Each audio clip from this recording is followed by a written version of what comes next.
My channel. My name is Prachi Sharma और आज का सेशन किस बारे में है? Today we are working on the most interesting topic yet the most difficult topic जो आप लोगों को लगता है, that is extraction of aluminium. That is the I think fifth part of metallurgy going on right now. इस part को समझने से पहले it would be really helpful अगर आपने एक्सट्रैक्शन ऑफ मेटल वाला पार्ट समझा है, क्योंकि there would be some places in which we'll be picking up information from that and we'll be saying, okay, this is why we are doing roasting, this is why calcination is happening, this is why this particular equation is working in a particular way. So it would be really helpful if you take a look at the previous videos before starting off this portion. But फिर भी अगर exam कल है, अभी तक समझ में नहीं आया है and you start of directly here, कोई बात नहीं, इतना तो मैं समझा ही दूंगी कि एग्जाम में आपको थोड़ा सा स्कोर कर पाओ. ठीक है? All right students, without wasting any time, let's get started with today's session. All right students, चलिए आज का सेशन स्टार्ट करते हैं. So we are starting from extraction of aluminium. पहला जो पोर्शन है, it is just introduction of aluminium. Since I have to finish this whole portion in one session today, which can be about 45 to 50 minutes, I will be at a slightly higher pace. अगर फिर भी समझ में नहीं आता है, you can definitely reach out to me at tsclassesicsc@gmail.com and I will definitely get back to you to address your concerns. ठीक है, let's get started. अब एल्यूमिनियम का सिंबल क्या होता है? Al. ठीक है, aluminium A capital L small. Relative atomic mass is 27, atomic number is 13, valency is 3, specific gravity is 2.2, color is silvery white metal. Electronic configuration 283, position in periodic table period 3, group 13. क्या क्या इसमें से याद करना है? आपको सिंबल पता होना चाहिए, आपको कलर पता होना चाहिए, आपको इलेक्ट्रॉनिक कॉन्फ़िगरेशन पता होनी चाहिए, position, then you also need atomic number. That is it. Valency तो निकाल ही लोगे अगर आपको इलेक्ट्रॉनिक कॉन्फ़िगरेशन पता है, सो वैलेंसी भी पता होनी चाहिए. ये चीजें पता होनी चाहिए. क्या चीज इंपॉर्टेंट नहीं है? एटॉमिक मास इतना कोई जरूरी नहीं है, स्पेसिफिक ग्रेविटी ऐसा कोई जरूरी नहीं है. Aluminium is the most abundant metal in the Earth's crust. Earth के crust पे one of the most abundant metals is aluminium. Although it is hard to believe that, but हाँ ऐसा है. Aluminium is a reactive metal and does not occur free in nature. Reactive metal का मतलब ये है कि when we find it in nature, ये किसी ना किसी के साथ compound बना के बैठा होता है, अकेला कभी नहीं मिलेगा. Aluminium was discovered by, नाम पता होना चाहिए, by Oersted in 1825. You need to know कि डिस्कवर किसने किया था और उसकी एक्सट्रैक्शन की प्रोसेस किसने बताई थी. दोनों अलग अलग लोग हैं और अलग अलग टाइम और अलग अलग ईयर, मतलब अलग अलग टाइम पे हिस्ट्री में ये चीजें हुई थी. ओर्स्टेड ने 1825 में ये बताया था, अच्छा ये क्या पत्थर है भाई, ये क्या मिला मुझे, ये एल्यूमिनियम है. ठीक है. हॉल एंड हर्लॉ ने ये प्रोसेस बताया था कि ये जो आप पत्थर लेकर आए हो और जिसे हम इतनी मेहनत से प्यूरिफाई कर रहे हैं, इस मेहनत को कम करने के लिए और प्यूरिफिकेशन इजी करने के लिए ये है प्रोसेस. तो Hall and Heroult process are two scientists. इन दोनों साइंटिस्ट ने मिलके हमें प्यूरिफिकेशन मतलब एक्सट्रैक्शन ऑफ एल्यूमिनियम बताया था कि एल्यूमिनियम का जो ओर है उसमें से आप प्योरेस्ट फॉर्म का एल्यूमिनियम सस्ते में कैसे निकाल सकते हो. ओर्स्टेड ने बस इतना बताया था, भाई ये एल्यूमिनियम है, निकाल नुकुल के देख लो अपने आप कैसे करना है, ये एल्यूमिनियम कहलाता है. ठीक है. ये चीजें में दोनों में बहुत ज्यादा सालों का डिफरेंस है. 1825 में पता चल गया था कि ये एल्यूमिनियम है और हॉल एंड हर्लॉ को it took quite a few years. 1885 में they were able to bring up a very good process to help minimize पैसा खर्चना in the extraction of aluminium. Extraction of aluminium की logic से start करते हैं. So Hall and Heroult process. Hall and Heroult were two scientist, एक थे teacher, एक थे उनके स्टूडेंट. ये दोनों काफी टाइम से आई थिंक 2 या 3 सालों से दे वर ओनली वर्किंग कि जो एक्सट्रैक्शन ऑफ एल्यूमिनियम है बहुत ही महंगा प्रोसेस था. उस महंगे प्रोसेस होने की वजह से एल्यूमिनियम का प्राइस उस टाइम पे सोने से ज्यादा था, गोल्ड से ज्यादा प्राइस था आपका एल्यूमिनियम को एक्सट्रैक्ट करके. क्योंकि जब कोई एक्सट्रैक्शन किसी मेटल का ज्यादा पैसा लगा के होगा तो जो भी मेटल उसमें से बाहर निकलेगा ऑटोमेटिकली उसकी मार्केट प्राइस ज्यादा होगी. तो क्योंकि एल्यूमिनियम को एक्सट्रैक्ट करके प्यूरिफाई करने में ज्यादा पैसा लग रहा था, इसी वजह से एल्यूमिनियम ज्यादा महंगा मेटल था. कितना महंगा? गोल्ड से ज्यादा महंगा था. But Hall and Heroult figured out a very interesting way. जो ये पूरी प्रोसेस है, थरो प्रोसेस है, कि ये इन्होंने 1885 में फिगर आउट करी which dropped the price of aluminium, और इतना सस्ता हो गया कि हर घर में प्रेजेंट है, हर घर में अवेलेबल है, ठीक है। So Hall and Heroult in 1885 develop the process of extraction of aluminium, ठीक है। Aluminium is extracted from its main ore, कौन सा ओर है, बॉक्साइड ओर, ये पता होना चाहिए आपको। Aluminium is extracted from its main ore कौन सा, बॉक्साइड ओर। बॉक्साइड ओर का फॉर्मूला क्या है, Al2O3.2H2O। बॉक्साइड में क्या क्या कंटेन करता है, बॉक्साइड में contains 60% of aluminium oxide, the rest being sand, ferric oxide and titanium oxide. ये सारे नाम आपको पता होने चाहिए कि जो आपका बॉक्साइड है उसमें 60% एल्यूमिनियम ऑक्साइड के अलावा क्या क्या इंप्योरिटीज प्रेजेंट होती हैं। So that is sand, ferric oxide and titanium oxide. It is concentrated और प्योरिफाइड, जो पहला स्टेप है जिसमें आप आलतू फालतू की सैंड वैंड की चीजें निकालते हो, that is done by chemical method, ठीक है। ये उनके टाइप्स हैं, जैसे फ्रॉथ फ्लोटेशन था, then you had magnetic separation, उसमें एक केमिकल मेथड था, ठीक है। So this is where we are using chemical method, ये one of the first steps है प्रोसेस का। फिर अब हम देखते हैं प्योरिफिकेशन हमें करनी कैसे है। सबसे पहले आप ये पैराग्राफ याद करो फटाफट, 2 मिनट लगा के ये पैराग्राफ याद करो। क्या पैराग्राफ है, एल्यूमिनियम का कौन सा ओर हम यूज करेंगे, वील यूज बॉक्साइड ओर। बॉक्साइड ओर का फॉर्मूला क्या है, Al2O3.2H2O। उसके अंदर कितना परसेंट एल्यूमिनियम ऑक्साइड है, 60%। 60% के अलावा बाकी क्या क्या चीजें प्रेजेंट है, सैंड है, फेरिक ऑक्साइड है, टाइटेनियम ऑक्साइड है, ठीक है। पॉइंटर्स बनाते चलो साथ साथ, ताकि लास्ट में आपको रिविजन आसान हो। उसके बाद इसे कौन सी प्रोसेस से आप प्यूरिफाई करते हो, सबसे पहला step that is chemical method. चलिए अब प्रोसेस स्टार्ट करते हैं। Purification of bauxite ore, that is conversion of bauxite to alumina. Alumina क्या है मैं बताऊंगी। इस प्रोसेस को बोलते हैं बेयर्स प्रोसेस। अब ये इस प्रोसेस के जो क्वेश्चंस हैं बहुत सारे नेम से आ सकते हैं। You can get Hall Heroult process से बता दो, they can ask you name Bayer's process, या फिर आपसे पूछ सकते हैं कि ये प्रोसेस को क्या कहते हैं। तो you should know this process is called Bayer's process. ये किसने इन्वेंट की थी, who came up with this process, that is Hall and Heroult. Okay, step 1, जो आपको बॉक्साइड का पत्थर दिया है उसको क्रश कर दो, ठीक है। बहुत मेटल वेटल मार के क्रश किया जाता है, पूरी मशीनरी होती है, ऐसे हाथ से क्रश नहीं होता। पर लॉजिक क्या है, पहले क्रश करके उसका पाउडर बना दो, ठीक है। आपने उसका पाउडर बनाया, आपने उस पाउडर को हीट करा, तो जितनी वोलेटाइल इंप्योरिटीज थी वो सब उड़ गई। वोलेटाइल इंप्योरिटीज मतलब कि आपने उसको हीट दी और वो वेपराइज होकर उसमें से निकल गई। तो आपने क्या किया, बॉक्साइड को लिया, उसका कचुमर बनाया, उसको हीट किया। जब आपने उसे हीट किया तो जितनी वोलेटाइल इंप्योरिटी थी सब उड़ गई, ठीक है। जब ऐसा हो गया उसके बाद आप इसके ऊपर प्रेशर डालोगे। आपने प्रेशर डाला, उसके साथ concentrated caustic soda, caustic soda क्या हुआ, सोडियम हाइड्रोक्साइड। उसके बाद आपने उसमें प्रेशर डाल के उसके अंदर कास्टिक सोडा डाला, एंड आपने उसे 2 से 8 घंटे के लिए रख दिया, ठीक है। 2 से 8 घंटे के लिए रख दिया। किस टेम्परेचर पे रखोगे, 140 to 150 डिग्री सेल्सियस। इस प्रोसेस को लीचिंग भी कहते हैं, ठीक है। अब इसका हम डेफिनेशन वो देख लेते हैं, इक्वेशन। सो Al2O3.2H2O, उसमें आपने कास्टिक सोडा ऐड किया, you and up getting NaAlO2 plus 3H2O। अब इस केस में होता क्या है कि जो हमारा एल्यूमिनियम है ना, उसकी एम्फोटेरिक नेचर होती है। एम्फोटेरिक नेचर का मतलब है कि अगर वो एसिड के साथ रिएक्ट कर रहा है तो भी सॉल्ट प्लस वाटर देता है, और अगर बेस के साथ रिएक्ट कर रहा है तो भी सॉल्ट प्लस वाटर देता है। तो इस केस में जो आपका एल्यूमिनियम है वो बेस के साथ रिएक्ट कर रहा है, तो ये सॉल्ट प्लस वाटर निकल रहा है, तो ये सॉल्ट है, ठीक है। अब एक बार क्विकली रिकैप लेते हैं, दिस इज स्टेप 1। एक बार एक्चुअली स्टेप 1 में एक पार्ट और है, सो एक्चुअली स्टेप 2 है ये, सॉरी। सो अब इसके अंदर एक और पार्ट है कि जो bauxite dissolves and form sodium meta aluminate, ये है आपका sodium meta aluminate, because the amphoteric nature of aluminium leaving behind insoluble impurities called red mud. red mud एक insoluble impurities होती हैं, that is ferric oxide, sand etc which are removed by filtration। आप बस filter out करोगे तो जो आपका red mud है वो हट जाता है। अब इस प्रोसेस के 2 स्टेप्स जो हमने करे हैं ये फटाफट रिकैप लेते हैं।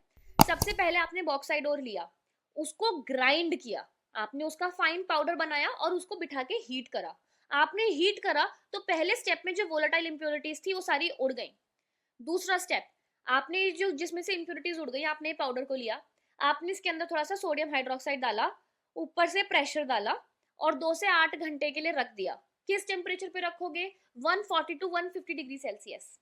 जब आप ऐसे करोगे तो आपके पास आएगा सॉल्ट प्लस वाटर। ठीक है, सॉल्ट क्या आएगा आपके पास? NaAlO2। इसे क्या कहते हैं? Sodium meta aluminate. NaAlO2 sodium meta aluminate. ये स्टेप 2 के पॉइंटर साइड में लिख लो अपनी कॉपी पे। जब आपका सोडियम मेटा एल्यूमिनेट बना, इसके अलावा पीछे क्या रह गया? आपके पास पीछे रह गया रेड मड। रेड मड के अंदर क्या क्या इंप्योरिटी है? फेरिक ऑक्साइड है और सैंड है।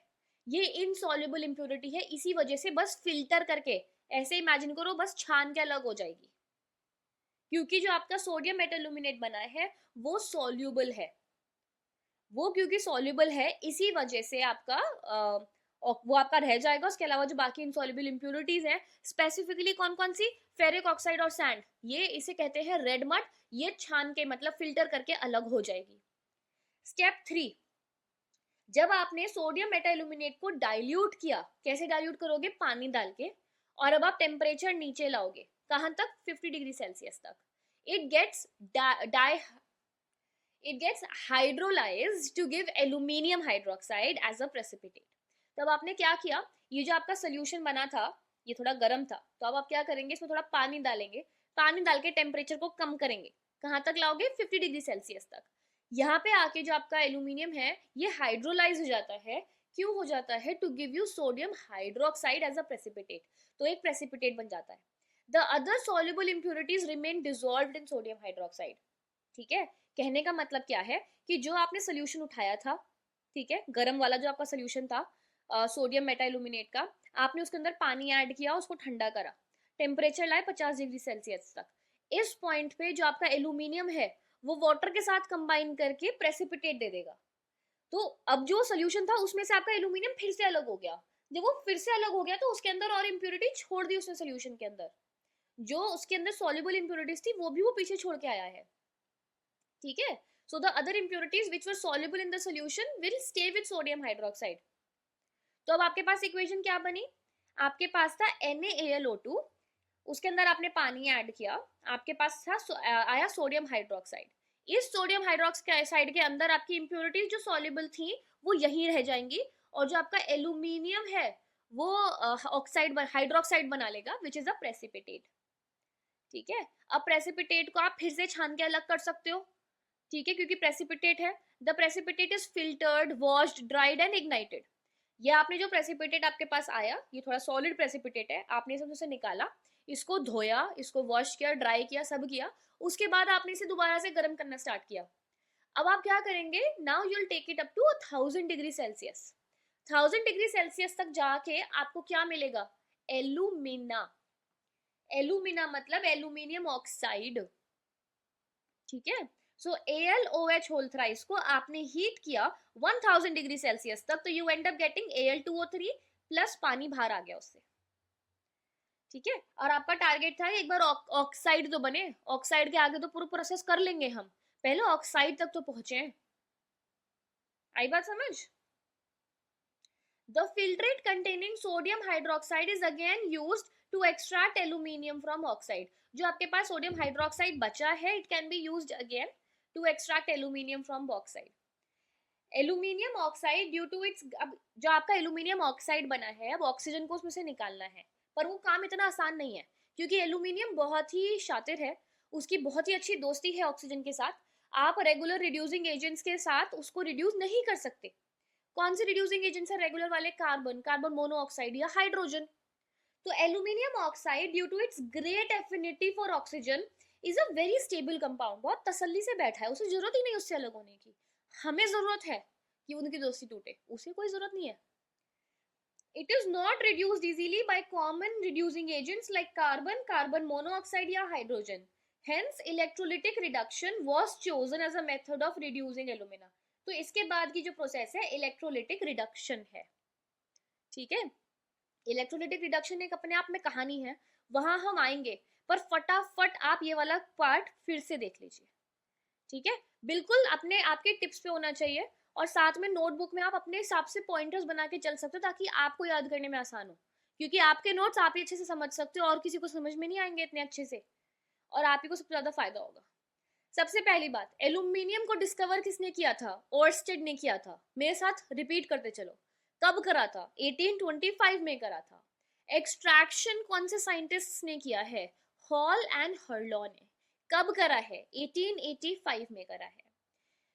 उसके बाद एल्यूमिनियम जब हम एक्सट्रैक्ट करते हैं, उसके बेचारे ओर का नाम क्या है? उसका नाम है बॉक्साइड ओर। उसका फॉर्मूला क्या है? Al2O3.2H2। बॉक्साइड के अंदर कितना एल्यूमिना है? एल्यूमिना मतलब कितना एल्यूमिनियम ऑक्साइड है? 60%। उसके अलावा क्या क्या है? सैंड है, फेरिक ऑक्साइड है, टाइटेनियम ऑक्साइड है। इसको कौन से मेथड से कॉन्सेंट्रेट करते हैं, मतलब आलतू फालतू की जो इम्प्योरिटीज हैं कौन से मेथड से हटाते हैं? हम केमिकल मेथड से हटाते हैं। अब आ जाओ बेयर्स प्रोसेस पे। बेयर्स प्रोसेस है पूरा एक्सट्रैक्शन का प्रोसेस आपका, ठीक है? तो जो आपका बेयर्स प्रोसेस है, बेयर्स प्रोसेस का पहला स्टेप क्या है?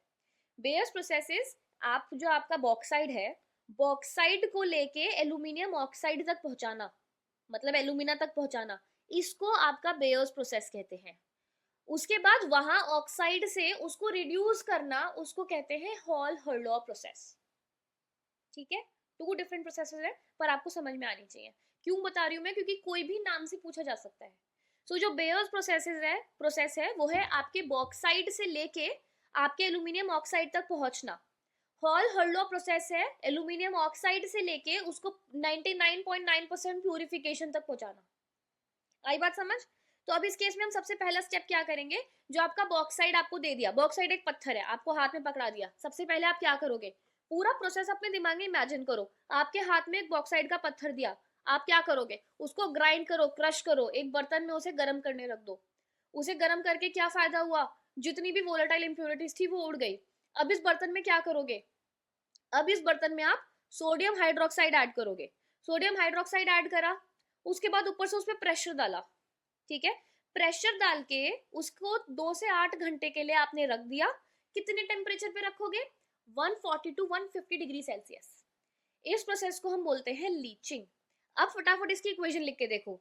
इक्वेशन में क्या होगा? जो एल्यूमिनियम ऑक्साइड है, मतलब Al2O3.2H2O, मतलब जो आपका बॉक्साइड है, उसके अंदर आपने NOH ऐड किया, तो you and up getting salt plus water. ये जो सॉल्ट है ना, ये डिजोल्व है। जो आपने NOH दिया था ना सोल्यूशन, उसके अंदर ये सॉल्ट डिजोल्व है। ये जो डिजोल्व है, इसके अलावा डिजोल्व होने के बाद ये जो आपका लिक्विड बना है जिसमें डिजोल्व हो गया सॉल्ट, इसके अलावा उसमें इम्प्योरिटी रह गई। ठीक है, ये जो इम्प्योरिटी रह गई, इस इम्प्योरिटी को कहते हैं रेड मड। रेड मड किस किस से बना है? रेड मड बना है फेरिक ऑक्साइड और सैंड से। ये क्योंकि मड हम इसीलिए कह रहे हैं क्योंकि ये नॉन इनसॉल्युबल है। आप इसे नॉर्मल छान दो, ये अलग हो जाएगा।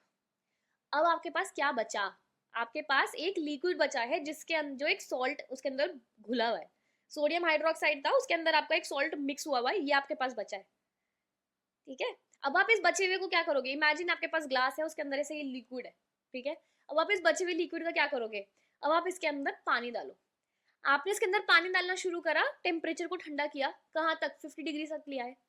आपने इसको पानी डाला, टेम्परेचर ठंडा करा। एल्यूमिनियम ने अंदर क्या किया? एल्यूमिनियम ने पानी से दोस्ती कर ली। एल्यूमिनियम ने पानी से दोस्ती करके क्या बनाया? हाइड्रोक्साइड बनाया। ठीक है, देखो एल्यूमिनियम ऑक्सीजन ना आसानी से नहीं छोड़ता, तो जहां जहां आप स्टेप्स में देखोगे ना, हर जगह ऑक्सीजन एल्यूमिनियम से चिपकी मिलेगी।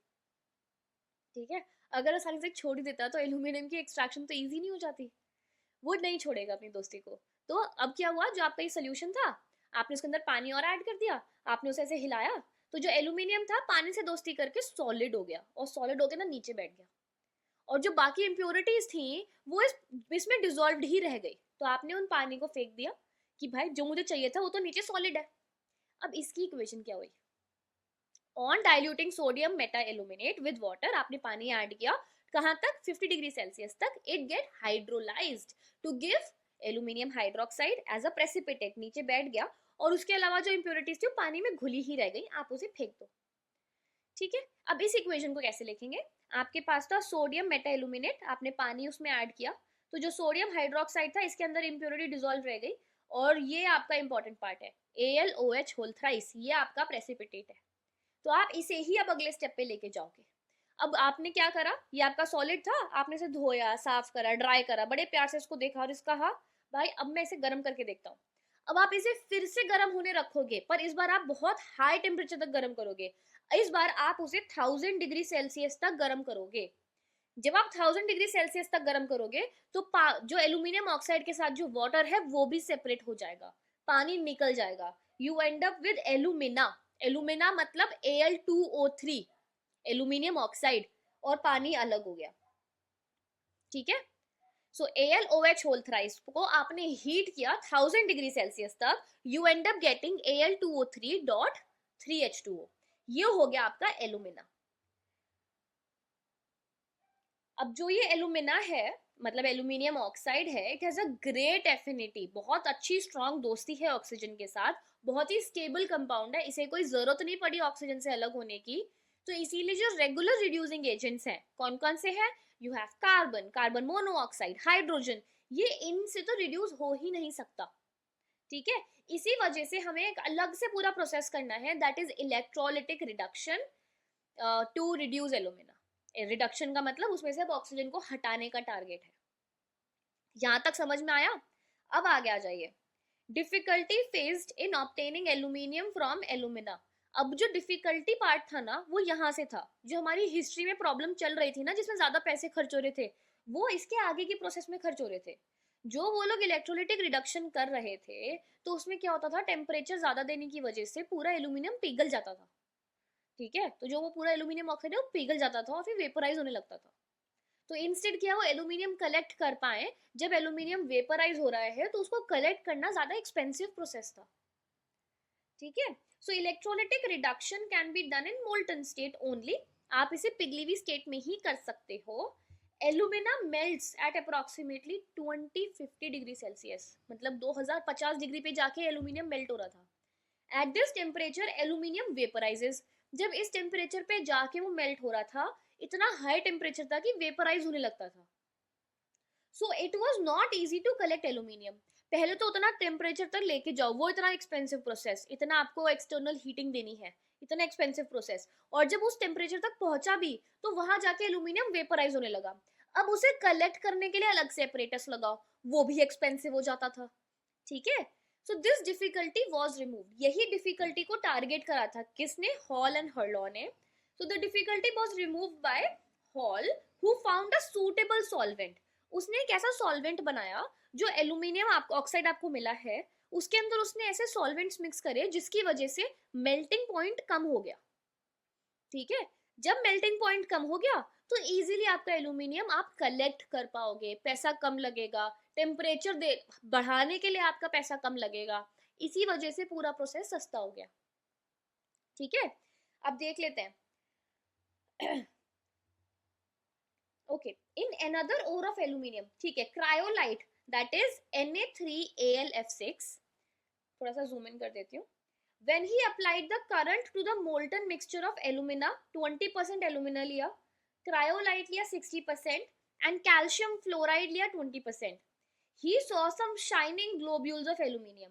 जब उसने इन तीनों का कॉम्बिनेशन बनाया पिघला के, तो कॉम्बिनेशन क्या क्या था, एलुमिना था, क्रायोलाइट था, किस किस में था, एलुमिना था 20%, क्रायोलाइट था 60% और कैल्शियम फ्लोराइड था 20%।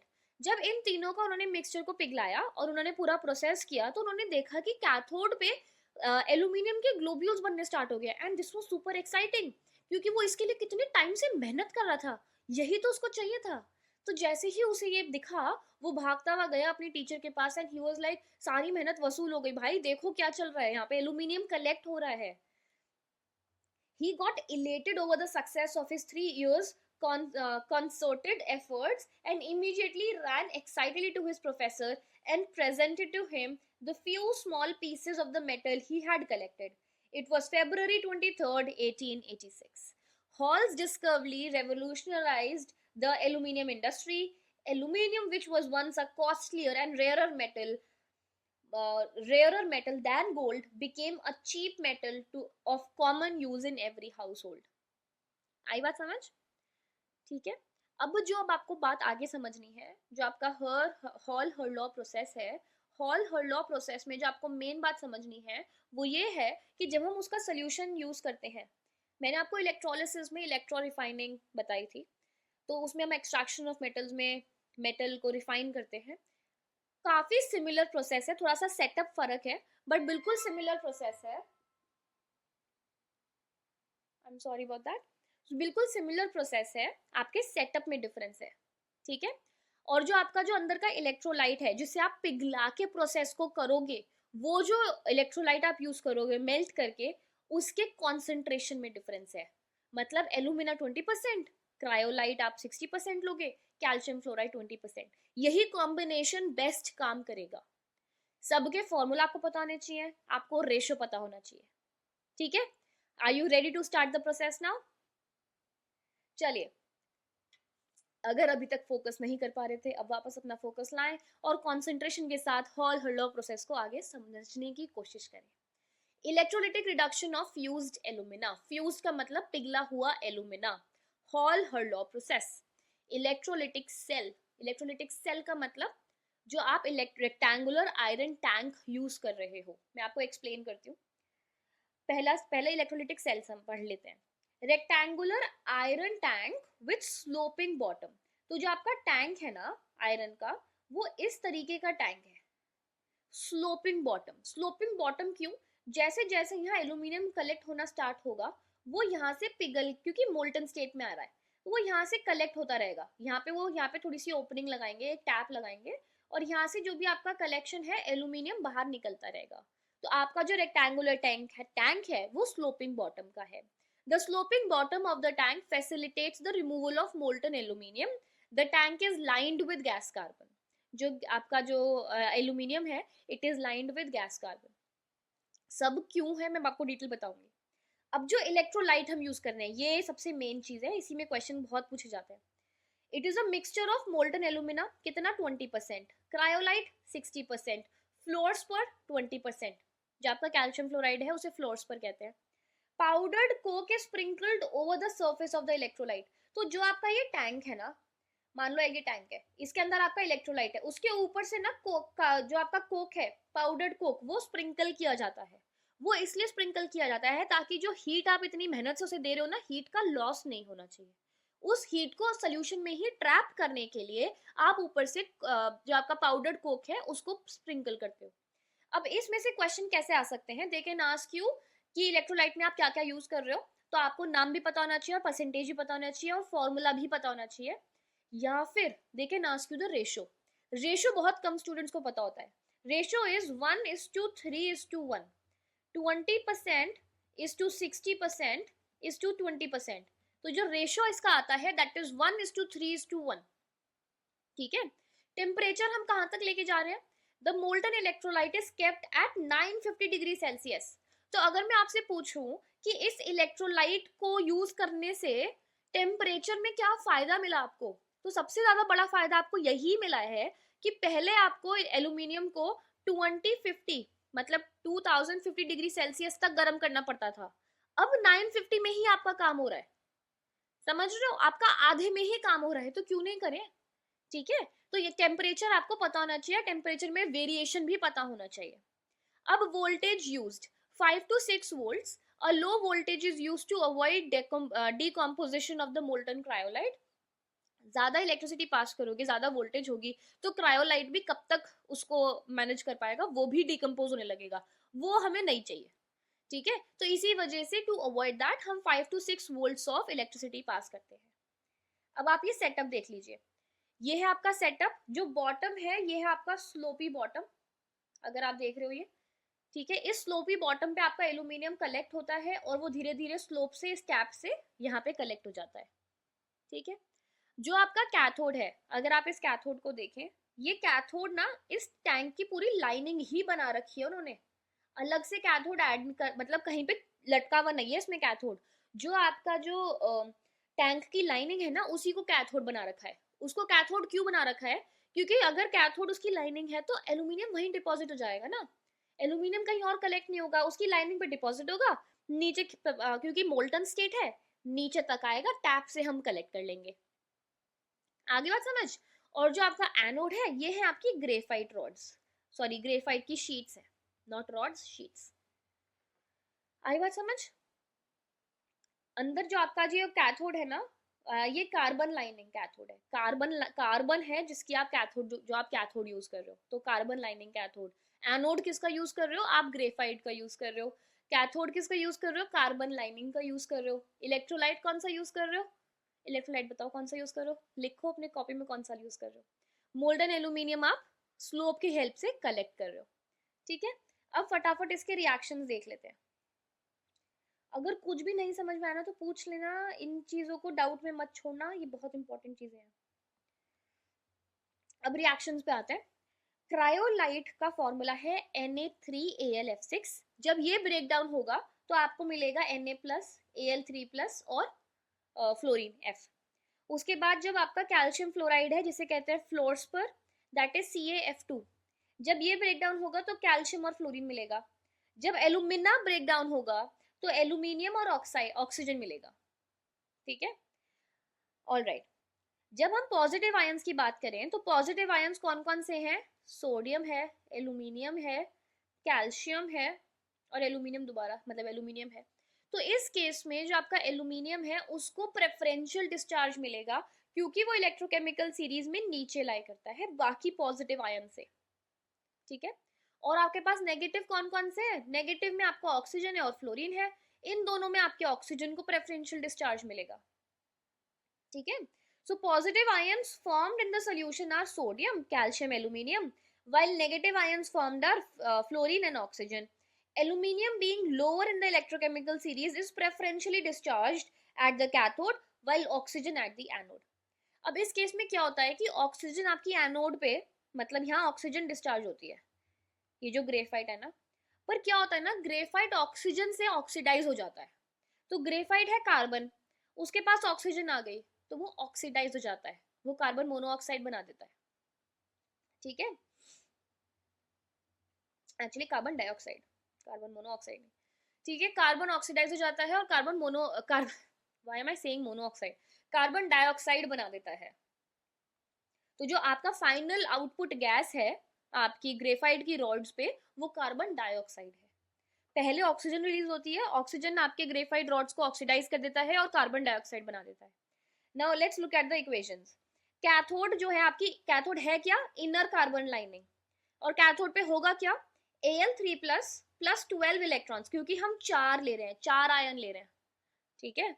अगर आप चाहो तो आप एक भी ले सकते हो, Al3+ प्लस 3 इलेक्ट्रॉन्स, तो Al। ये इक्वेशन भी एक्सेप्टेबल है, ठीक है, ये इक्वेशन भी एक्सेप्टेबल है, बट यहाँ पे उन्होंने 4 का एग्जाम्पल दिया है।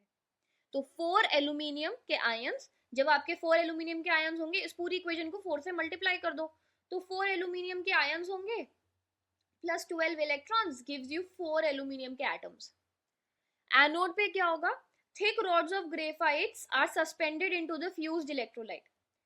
उसके बाद क्या है? ये ऑक्सीजन था, ऑक्सीजन का भी आप एक ले, मतलब वैसे कर सकते हो सिंगल आयन का, ऑक्सीजन का आयन वहां पहुंचा, -2 इलेक्ट्रॉन्स और आपका ऑक्सीजन बन गया, ठीक है, एक सिंगल। अब इसी चीज को अगर आप 6 से मल्टीप्लाई कर दो, 6, तो क्या हुआ? 6O2 मतलब 2 माइनस 12 इलेक्ट्रॉन्स, तो 6 नेसेंट ऑक्सीजन, ठीक है। और जो आपका ये 3 ऑक्सीजन को कंबाइन करके आपके 3 ऑक्सीजन के मॉलिक्यूल्स बन जाएंगे। ये इक्वेशंस को आप सिंप्लीफाई करके लिख सकते हो, कोई तकलीफ नहीं है। इन इक्वेशंस में सबसे ज्यादा स्टूडेंट्स को दिक्कत होती है, तो मैं आपको एकदम सिंपल वर्जन बताती हूँ, बट अपने स्कूल के एग्जाम्स के लिए टीचर से कंफर्म कर लेना if she will accept that और नॉट। अच्छा, एल्यूमिनियम का आप लिख सकते हो Al3+ प्लस 3 इलेक्ट्रॉन्स, आपका एल्यूमिनियम बन गया।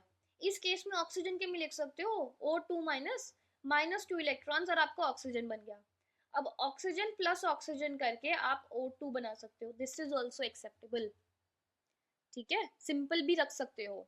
Anode is oxidised to carbon monoxide which further forms carbon dioxide. तो जो मैं आपसे कह रही थी पहले, इसीलिए मेरी जबान पे कार्बन मोनोऑक्साइड चढ़ा हुआ था, पहले कार्बन मोनोऑक्साइड बनेगा फिर कार्बन डाइऑक्साइड बनेगा। तो क्या हुआ?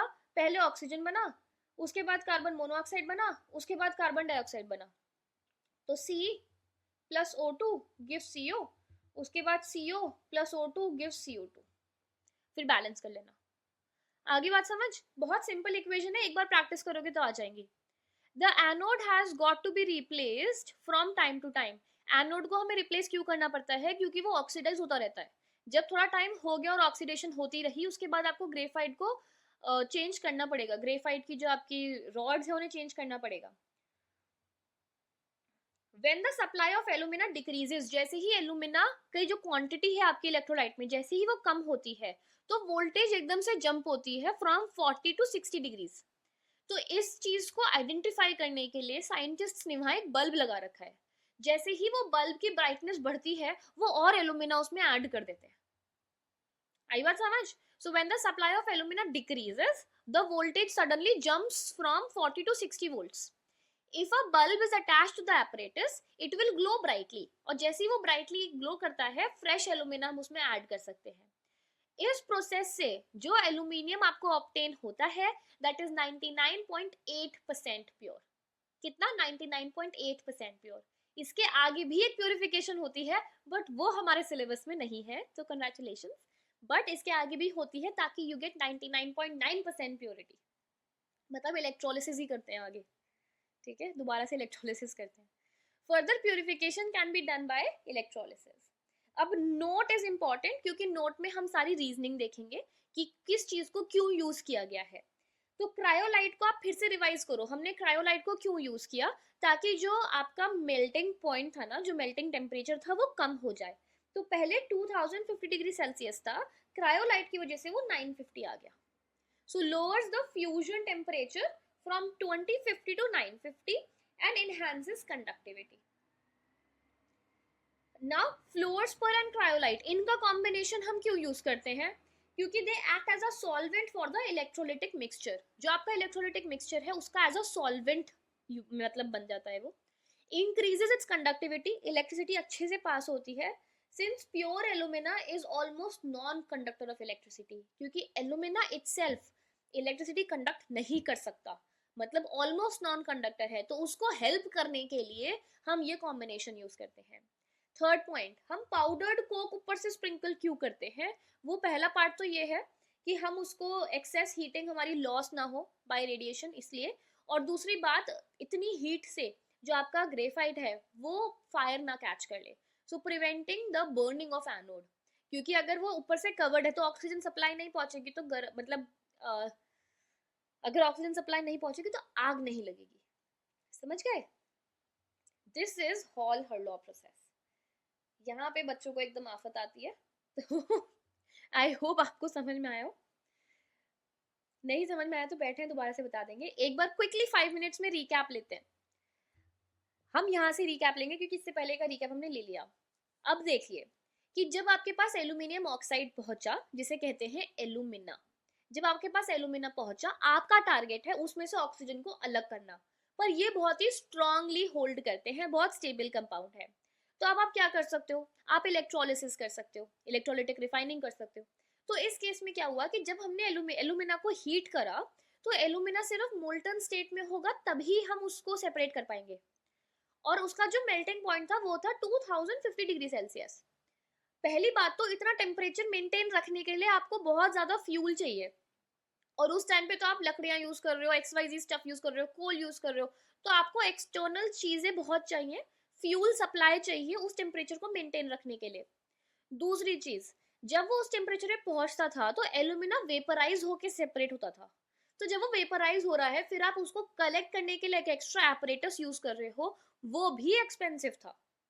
इसी वजह से जब आप उस टाइम पे, पुराने टाइम पे एल्यूमिनियम को एक्सट्रैक्ट करते थे, तो एल्यूमिनियम एक एक्सपेंसिव मेटल माना जाता था, क्योंकि उसकी एक्सट्रैक्शन ही इतनी महंगी थी. ठीक है. अब मिस्टर हॉल ने क्या किया? मिस्टर हॉल अपने आप मस्त एक्सपेरिमेंट कर रहे थे. एक्सपेरिमेंट करते करते उन्होंने क्या किया ना, उन्होंने उसके इलेक्ट्रोलाइट में सिर्फ एल्यूमिना को पिघलाने की बजाय उन्होंने एल्यूमिना का ही एक और लिया, जिसे कहते हैं क्रायोलाइट. उस क्रायोलाइट को उसमें ऐड किया, उसके साथ उन्होंने कैल्शियम फ्लोराइड भी ऐड किया. फिर उन्होंने उसे हीट करना स्टार्ट किया, और हीट करते करते उसको घूरते रहे कि अब क्या होगा, अब क्या होगा, अब क्या होगा. जब वो उसे घूरते रहे, तो घूरते घूरते उन्होंने देखा कि भाई कैथोड पे तो ऐसे ग्लोब्यूल्स बनने शुरू हो गए एल्यूमिनियम के, सिल्वर सिल्वर. वो खुशी से पागल, उन्होंने उसमें से ग्लोब्यूल्स को निकाला और अपने टीचर के पास भाग के गए कि भाई look at it what I have done.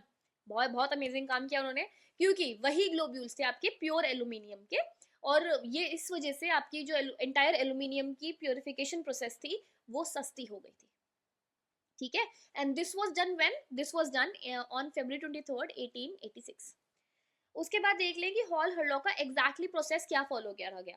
पहली बात, जो आपका रेक्टेंगुलर टैंक है वो स्लोपी होना चाहिए। तो रेक्टेंगुलर आपका आयरन टैंक है जो स्लोपी होना चाहिए, और जो इनर लाइनिंग है वो आपकी कार्बन की होती है। क्यों होती है? क्योंकि जो इनर लाइनिंग है वही आपका कैथोड है।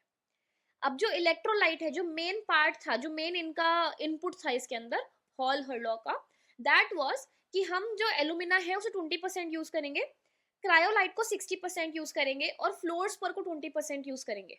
फ्लोर्सपर क्या? Calcium fluoride. ठीक है, तो रेशो हम रखेंगे 1:3:1 का। फिर हम इस प्रोसेस को आगे लेके जाएंगे, और ऊपर से उन्होंने इसको जब पिघलाया, ऊपर से उन्होंने आपका जो पाउडर्ड कोक है उसको स्प्रिंकल कर दिया। फिर टेम्परेचर कहां तक लेके गए? 950 डिग्री सेल्सियस तक। वोल्टेज कितनी मेंटेन करी? 5 to 6 वोल्ट मेंटेन करी। क्यों? क्योंकि अगर इससे ज्यादा टेम्परेचर आप लेके गए तो जो क्रायोलाइट आपने उसमें ऐड करा है अपने फायदे के लिए, वही डिकम्पोज करना स्टार्ट कर देगा खुद को, वो हम नहीं चाहते। ओके, ये था आपका सेटअप मैं आपको समझा चुकी हूँ। मूविंग ऑन, क्रायोलाइट था Na3Al(F6). जब वो ब्रेक डाउन हुआ तो आपको मिला सोडियम, एल्यूमिनियम और फ्लोराइड के आयंस। फ्लोर्स पर दैट इज CaF2, जब ये डिकम्पोज हुआ तो आपको मिला Ca2 प्लस फ्लोरीन। एल्यूमिना जब डिकम्पोज हुआ तो आपको मिला एल्यूमिनियम और ऑक्सीजन। पॉजिटिव आयंस थे आपके 3, सोडियम, कैल्शियम, एल्यूमिनियम।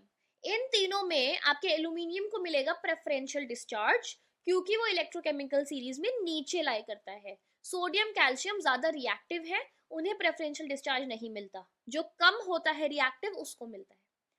जो आपके नेगेटिव आयंस है उसमें था फ्लोरीन और ऑक्सीजन, उसमें ऑक्सीजन को मिला प्रेफरेंशियल डिस्चार्ज। जब ऑक्सीजन आपका डिस्चार्ज हुआ एनोड पे जाके, तो वो ग्रेफाइट का बना था। उसने जाके देखा ग्रेफाइट का बना है, उसने कहा पहले तो इसे ऑक्सीडाइज करो। ठीक है, तो जब आपका ऑक्सीजन वहां पहुंचा, उसने कार्बन को ऑक्सीडाइज करके पहले बनाया कार्बन मोनोऑक्साइड, और उसके बाद बनाया कार्बन डाइऑक्साइड। जो फाइनल गैस का प्रोडक्ट है जो आपके एनोड पे मिला, दैट वाज कार्बन डाइऑक्साइड। जो इनिशियल प्रोडक्ट है दैट इज ऑक्सीजन। उसके बाद आ जाइए आप कैथोड पे। कैथोड पे आपका एल्यूमिनियम मिलेगा आपको, that is Al3+ 3 electrons giving you aluminium atoms. ये नीचे कलेक्ट होते रहेंगे, जैसे ही बहुत सारे एल्यूमिनियम इकट्ठा हो जाएगा वो धीरे धीरे स्लाइड डाउन करके स्लोप पे से नीचे कलेक्ट हो जाएंगे। एनोड आपके थिक ग्रेफाइट के रॉड्स हो गए, ये मैंने आपको समझा ही दिया है। बार बार आपको ये एनोड के रॉड्स रिप्लेस करने पड़ते हैं क्योंकि ये ऑक्सीडाइज होते रहते हैं, तो you have to change them frequently. जैसे ही एल्यूमिना की सप्लाई ड्रॉप होती है, तो जो आप वहां पे बल्ब अटैच्ड है, क्योंकि जो वोल्टेज है वो जंप कर जाती है फ्रॉम 40 to 60 वोल्ट्स, तो जहां वो बल्ब है the bulb glows brightly, and आपको पता चल जाता है कि भाई फ्रेश एल्यूमिना ऐड करना है। इस प्रोसेस से जो आपको एल्यूमिनियम ऑब्टेन होता है दैट इज 99.8% प्योर। आप इससे आगे एक और प्यूरिफिकेशन प्रोसेस कर सकते हो, that would be another electrolysis process. जो क्रायोलाइट है वो हम क्यों यूज कर रहे हैं, उसका मेन रीजन है कि टेम्परेचर ड्रॉप होना चाहिए जो आपको यूज करना है, and it enhances conductivity. Conductivity enhance क्यों करनी है? क्योंकि जो एल्यूमिना खुद है वो एक नॉन कंडक्टर है, तो इसी वजह से आपको साथ में कुछ ऐड करना पड़ता है ताकि कंडक्टिविटी, इलेक्ट्रिसिटी जो पास कर रहे हो वो पास तो हो। ठीक है, तो fluorspar and cryolite act as a solvent for the electrolytic mixture. Solvent as in पूरा मिक्स करके रखते हैं। दूसरा क्या? हेल्प्स इन कंडक्टिविटी, क्योंकि अगेन एल्यूमिना अपने हिसाब से तो भाई उसे तो कोई मतलब नहीं है, उसे ऑक्सीजन से दोस्ती है, उसे तो जबरदस्ती कर, अगर आप देखा हो तो एल्यूमिना के साथ जबरदस्ती हो रही है सारी चीजें। वो मस्त एकदम दोस्ती निभा रहा है, आराम से बैठा है, स्टेबल कंपाउंड है, उसे कोई मतलब नहीं। ठीक है, ये सब चीजें आप फोर्सफुली कर रहे हो उसकी फ्रेंडशिप तोड़वाने के लिए। पाउडर्ड कोक हम क्यों यूज करते हैं? ताकि एक्सेस हीट लॉस ना हो। दूसरा, जो एनोड है एक्सेस हीट की वजह से उसमें आग ना लग जाए। ठीक है, तो आप ऑक्सीजन सप्लाई कट करते हो। जो नेक्स्ट पोर्शन है 7.9.3 is not in the syllabus, but this cute little chart is. I always suggest कि आप अपना चार्ट खुद बनाओ, ताकि जो डिटेल आप भूल जाते हो वो डिटेल आप अपने चार्ट में वहां ऐड कर सको, क्योंकि ये बस इक्वेशंस हैं, ठीक है, फॉर्मूला एंड इक्वेशंस। इक्वेशन और फॉर्मूला तो बच्चों को याद हो ही जाते हैं, पर जो मिनिमम डिटेल्स है ना अंदर की, वो भूल जाते हैं। ये रिवीजन के लिए ठीक है, ओके है, बट आप इसे और डिटेल चार्ट बना सकते हो। सो व्हाट इज हैपनिंग, आपके पास ओर है that is called bauxite Al2O3.2H2O। आपने उसे कॉन्सेंट्रेशन किया, ठीक है, concentration by NaOH to obtain aluminium. जो पूरा प्रोसेस है, this is concentration by NaOH to obtain Al2O3। Al2O3.2H2O के अंदर आपने NaOH ऐड किया, प्रेशर डाला 140 डिग्री टू 150 डिग्री सेल्सियस और बंद करके रख दिया। कितने घंटे के लिए? 2 to 8 आवर्स। और इस प्रोसेस को क्या कहते हैं? लीचिंग कहते हैं। ये वाली डिटेल बच्चे भूल जाते हैं, तो ये डिटेल्स लिख लेना अपने चार्ट में।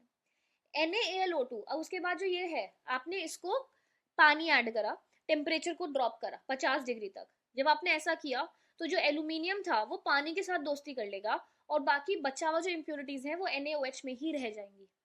और इस वाले जैसे पहले वाला स्टेप था उसमें आपका रेड मड भी तो निकला था। ये सब चीजें पता होनी चाहिए।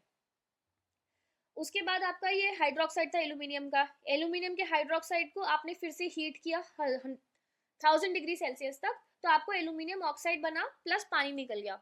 इस एल्यूमिनियम ऑक्साइड की जो पूरी ये वाला जो पूरा स्टेप है, ये वाला पूरा स्टेप कहलाता है बेयर्स प्रोसेस, ठीक है। मतलब बॉक्साइड से एल्यूमिनियम ऑक्साइड तक पहुंचना या एल्यूमिना तक पहुंचना। और जो आपका ये वाला नेक्स्ट प्रोसेस है, this is your Hall Heroult process. Spelling देख लेना। इस प्रोसेस का मतलब है कि एल्यूमिनियम ऑक्साइड Al2O3 से प्योर एल्यूमिनियम तक पहुंचना। तो इलेक्ट्रोलाइट आप क्या यूज कर रहे हो? एल्यूमिना क्रायोलाइट फ्लोर्स पर। किस रेशो में? 1:3:1। किस परसेंटेजेस में? 20:60:20। ये आपकी परसेंटेज रेशो है। कैथोड, कैथोड पे आपका एल्यूमिनियम प्लस 12 इलेक्ट्रॉन्स, एल्यूमिनियम यहाँ पर आ गया। एनोड पे ऑक्सीजन आ गया। ये इक्वेशंस भी रट्टा मार के लिख सकते हो, इजी करके याद करना है तो वो भी कर सकते हो। और अगर आपको एग्जैक्टली ये लिखना है तो आप क्या कर सकते हो, इजी वाली इक्वेशन लिखो, एल्यूमिनियम की 4 से मल्टीप्लाई कर दो। इजी वाली इक्वेशन लिखो ऑक्सीजन की और उसे 6 से मल्टीप्लाई कर दो। आंसर तो सेम ही पड़ेगा ना, इजी हो जाएगा आपके लिए याद करना। Alright students, so this is it for today's session. आज के सेशन में हमने काफी डिफिकल्ट टॉपिक को कवर किया, that was extraction of aluminium. I hope I was able to help you understand all the concepts and equations very well. But फिर भी आपको सेल्फ स्टडी की जरूरत है इस टॉपिक में। मेक श्योर कि आप प्रैक्टिस करें, स्टेप वाइज आप पूरी प्रोसेस को सिंपल वर्ड्स में लिखें। मैं नहीं कह रही कि डिटेल में लिखो, बट सिंपल तरीके से लिखो एंड देन क्रॉस चेक कि कौन सी डिटेल आपने मिस करी and what was important. So I hope you enjoyed the session. If you did, make sure that you share the channel with your friends and let us all learn together and make chemistry easy going for everybody.